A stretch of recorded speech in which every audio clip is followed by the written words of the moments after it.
রাজ্যের সমস্ত SSK MSK শিক্ষক শিক্ষিকা, একাডেমিক সুপারভাইজার, মাদ্রাসা পৌরসভার শিক্ষক শিক্ষিকা সহ সমস্ত এসএসএ কর্মীদের আমার চ্যানেলের পক্ষ থেকে আন্তরিক শুভেচ্ছা জানিয়ে শুরু করছি আজকের প্রতিবেদন। বেশ কিছুদিন হলো আমার এই চ্যানেলে কোনো প্রতিবেদন আমি আপলোড করিনি, কারণ সেই ধরনের প্রতিবেদন আপলোড করার মতো কিছু ছিল না। আজকে আমি দুটো বিষয় আলোচনা করব। একটা হচ্ছে যে আমাদের ডিসেম্বর 2025 বছরের যে শেষ মাস, এ মাসের সাম্মানিক কবে ঢুকবে, কোন পর্যায়ে আছে সেটা। দ্বিতীয় বিষয় আলোচনা করব, যেটা এখনও পর্যন্ত অনেকেই অধীর আগ্রহে অপেক্ষা করে আছেন। দীর্ঘদিন ধরে প্রায় 1.5 বছর অতিক্রান্ত, কিন্তু এখনও হাতে পাইনি সেই কাঙ্ক্ষিত 5 লক্ষ টাকা টার্মিনাল বেনিফিট। যেহেতু 1 লক্ষ থেকে 5 লক্ষ হয়েছে, অর্ডার নিয়ে অনেক ধোঁয়াশা, অনেক বিতর্ক, অনেক দ্বিধাদ্বন্দ্ব ছিল বা আছে। তার জন্যই আরও বেশি শিক্ষক শিক্ষিকারা আতঙ্কিত ছিল। তাই সেই বিষয়টা আমি আজকে আমার এই প্রতিবেদনে আমি জানাতে চাই। প্রথমে বলতে চাই যে দেখুন, আমাদের ডিসেম্বর 2025 মাসের সাম্মানিক বা সাম্মানিকের অর্ডার ইতিমধ্যেই জেলায় এসে পৌঁছেছে গতকাল,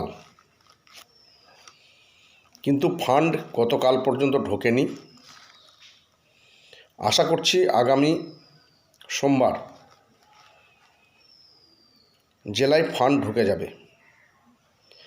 তো অর্ডার যেহেতু চলে এসেছে, তাই আশা করব প্রত্যেক জেলার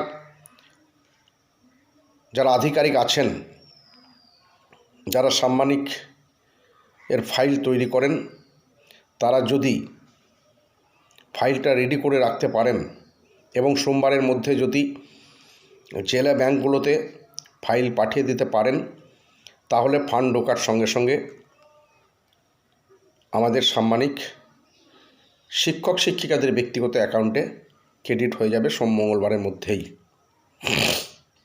যারা গড়িমসি করবে, যারা ফাইল রেডি করতে বিলম্ব করবে, সেই সমস্ত জেলার ক্ষেত্রে হয়তো সাম্মানিক ঢুকতে দেরি হবে, যেটা প্রতি মাসেই কোনো কোনো জেলার ক্ষেত্রে ঘটে থাকে।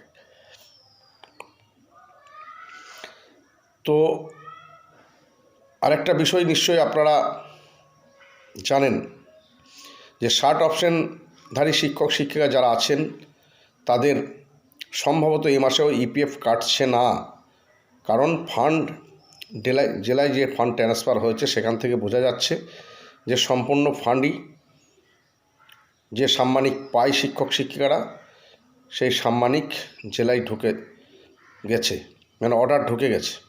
কাজেই এ মাসেও ইপিএফ কাটছে না, এটাই পরিষ্কার। এবার আমি বলতে চাইছি যেটা টার্মিনাল বেনিফিট বিষয়, যেটা সবচেয়ে গুরুত্বপূর্ণ বিষয়। অনেকেই ফোন করে করে ব্যতিব্যস্ত করে তুলছেন। আতঙ্কের কারণ একটা আছে, সেটা বুঝতে পারছি।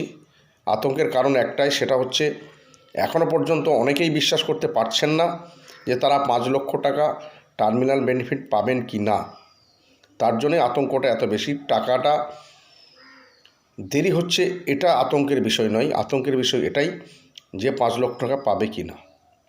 যদিও এবার এই বিষয়ে আমি এর আগে 2-3টি ভিডিওতে বলেছি, এই নিয়ে আতঙ্কের কোনো কারণ নেই। আপনারা অবশ্যই 5 লক্ষ টাকা টার্মিনাল বেনিফিট পাবেন। ইতিমধ্যেই গত মাসের নভেম্বরের 25 তারিখ সরাসরি মিশন ডাইরেক্টরের সঙ্গে দেখা করার পর ওদিনেই একটা বার্তা দিয়েছিলাম। সেখানে বলেছিলাম যে ফার্স্ট এবং সেকেন্ড কোয়ার্টারের অর্ডার ইতিমধ্যেই জেলায় চলে গেছে।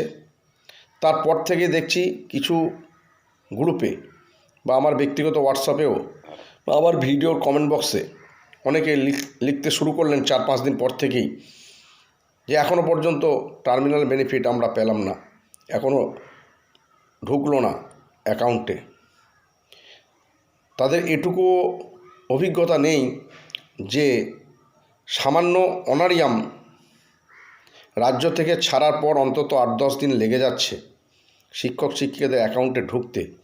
আর টার্মিনাল বেনিফিট একটা বড় অ্যামাউন্ট, সেক্ষেত্রে অনেক ভেরিফিকেশানের বিষয় আছে।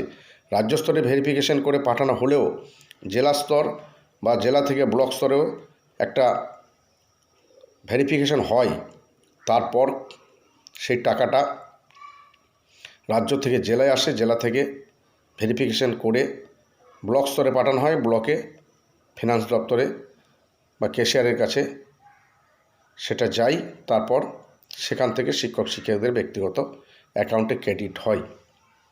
তো সর্বশেষ যা পরিস্থিতি, যেটা গতকাল পর্যন্ত আমি খবর নিয়ে জানতে পেরেছি, ইতিমধ্যেই ফার্স্ট এবং সেকেন্ড কোয়ার্টারের টার্মিনাল বেনিফিট অর্থাৎ এপ্রিল মে জুন 2024 এবং জুলাই আগস্ট সেপ্টেম্বর অর্থাৎ এপ্রিল থেকে সেপ্টেম্বর মাস অবধি এই 6 মাসের মধ্যে যারা রিটায়ারমেন্ট করেছেন তাদের টার্মিনাল বেনিফিটের সমস্ত কাজ সুসম্পন্ন ব্লক পর্যায়ে আছে। ব্লক স্তরে কেশরের কাজ পর্যন্ত সেটা আশা করছি সব ব্লকেই চলে যাওয়ার কথা।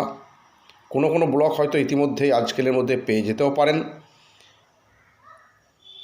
বা যারা পাবেন না আগামী সপ্তাহে খুব সম্ভবত টার্মিনাল বেনিফিটের টাকাটাও এই দুটো কোয়ার্টারের আপনারা হাতে পেয়ে যাবেন, এটা নিশ্চিত থাকুন। এবং সেটা 5 লক্ষ টাকাই আপনারা পাবেন আপনাদের অ্যাকাউন্টে। এই দুটো বিষয় আমার জানানো ছিল, সেটা আপনাদের জানালাম।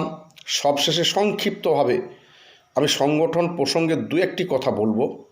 দেখুন, ইতিমধ্যে আপনারা দেখেছেন যে বৃহৎ আন্দোলন নভেম্বর মাসে হয়েছে এবং তার পরিপ্রেক্ষিতে একটা ফাইলের মুভমেন্টও শুরু হয়েছে। তারই মাঝে একটা দুর্ঘটনা বলতে পারেন, জেএসপিডির সঙ্গে এতদিন আমরা আলাপ আলোচনা করছিলাম বা জেএসপিডি ফাইল তৈরি করে আমাদের সাম্মানিক বৃদ্ধির বিষয়টা অনেকটা এগিয়ে নিয়ে গেছিল। আপনারা এটাও হয়তো অনেকেই জেনেছেন, গতকাল এসপিডি রিটায়ার্ড করেছে, অর্থাৎ নতুন এসপিডি জয়েন করবে। তার ফলে হয়তো কিছুটা ঘাটতি হতে পারে। ইতিমধ্যেই আমাদের নেতৃত্বদের পক্ষ থেকে একটা ঘোষণা দেওয়া হয়েছে যে বিধানসভা চলাকালীন বিধানসভা একটা অভিযান হবে। আমি এই প্রতিবেদনের মাধ্যমে রাজ্যের সর্বস্তরের শিক্ষক শিক্ষিকাদের কাছে করজোড়ে অনুরোধ করব, নেতৃত্বদের পক্ষ থেকে বিধানসভা অভিযানের ডাক দিলে আপনারা সকলেই ঐক্যবদ্ধভাবে ঝাঁপিয়ে পড়ুন, নচেত এই সরকারকে টলানো যাবে না। এই সরকারের কাছে ন্যায্য বিষয় আদায় করা খুবই কঠিন, কারণ এই সরকার শুধু ভোট ছাড়া কিছু বোঝে না। তাই ভোট সর্বস্ব রাজনীতি করতে ব্যস্ত। দানছত্র অনেক করা হচ্ছে, কিন্তু শিক্ষা ব্যবস্থাকে ধ্বংস করার জন্য এই সরকার তাদের অগ্রণী ভূমিকার কোনো শেষ নেই। কারণ শিক্ষা ব্যবস্থা ধ্বংস হলে অকাজ কুকাজ করা যায়, তাতে করে ভালো মন্দের বিচার করা মানুষ যদি কমে যায়, সেক্ষেত্রে সরকার অবাধে খারাপ কাজটা করে যেতে পারবে, সেই পরিকল্পনা নিয়ে এগুচ্ছে। তাই যদি আগামী দিনে সাম্মানিক বৃদ্ধি সরকার না করে, সেক্ষেত্রে শিক্ষকদের মানসিকতা অবশ্যই পরিবর্তন করতে হবে।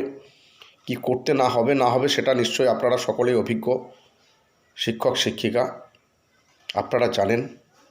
তা আপনারা সেই কাজটা আশা করছি নিজের মতো করে করবেন। সবশেষে আমি আরেকবার রাজ্যের সর্বস্তরের শিক্ষক শিক্ষকের কাছে করজোড়ে অনুরোধ করছি, হয়তো আমাদের এটাই শেষ লড়াই হতে চলেছে। তাই আগামী দিনে যে কর্মসূচি নেওয়া হবে সেই কর্মসূচিতে অন্তত ঐক্যবদ্ধভাবে ঝাঁপিয়ে পড়ুন। কারণ আমরা লক্ষ্য করেছি 91,000-এর বেশি সমগ্র শিক্ষা অভিযানের কর্মী আছে। এসএসকে এমএসকে পার্শ্ব শিক্ষক, শিক্ষাবন্ধু থেকে শুরু করে অফিস স্টাফ সকলে মিলে আমরা যে আন্দোলন কর্মসূচি যখন ডাক দেওয়া হচ্ছে নেতৃত্বদের পক্ষ থেকে, তখন তার 20%ও হাজির হচ্ছে না। তার ফলেই একটা শ্রেণী সরকারকে বোঝাচ্ছে যে দেখুন এই যারা জমায়েত হচ্ছে বা যারা আন্দোলনের ডাক দিচ্ছে এর বাইরে বাকিটা সরকারের পক্ষে আছে, কিন্তু বাস্তব সেটা নয়। অনেকের বয়সের ভারে, অধিকাংশের বয়স 60 ঊর্ধ্ব, তাই কেউ রোগে ভারাক্রান্ত, এর ফলে উপস্থিত হতে পারছে না। তার সত্ত্বেও বলবো যতটা সম্ভব নিজের মতো করে আগামী কর্মসূচিতে আপনারা ঝাঁপিয়ে পড়ুন, এই আশা ভরসা রেখে সকলকে আমার চ্যানেলের পক্ষ থেকে শুভেচ্ছা জানিয়ে শেষ করছি। ভালো থাকবেন, সুস্থ থাকবেন।